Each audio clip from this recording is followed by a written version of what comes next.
Rajasthan Royals captain Sanju Samson వచ్చే IPL season లోగా Chennai super Kings కు మారిపోతాడంటూ వార్తలు వస్తున్నాయి. వీటిపై ఇటు సిఎస్కే కానీ అటు ఆర్ఆర్ కానీ అధికారికంగా స్పందించలేదు.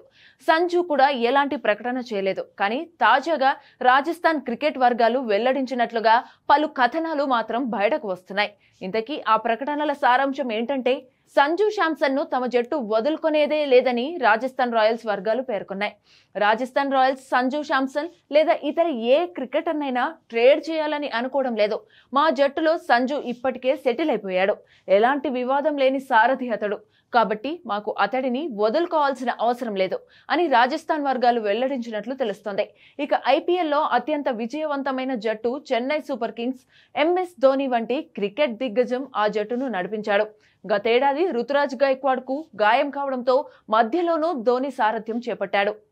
వచ్చే సీజన్లో రుతురాజ్ కి సారథ్య బాధ్యతలు అప్పగిస్తారా, లేకపోతే బయట నుంచి ఎవరినైనా తీసుకుంటారా అనేది ఇప్పుడు అభిమానుల్లో మెదిలే ప్రశ్న. ధోని నాయకత్వం కొనసాగించే అవకాశాలు చాలా తక్కువ. మరోవైపు సంజు శాంసన్ తో పాటు రిషబ్ పంత్ లేదా కేఎల్ రాహుల్లో ఒకరిని తీసుకోవాలనే యోచనలోనూ సిఎస్కే ఉన్నట్లు వార్తలు వచ్చాయి.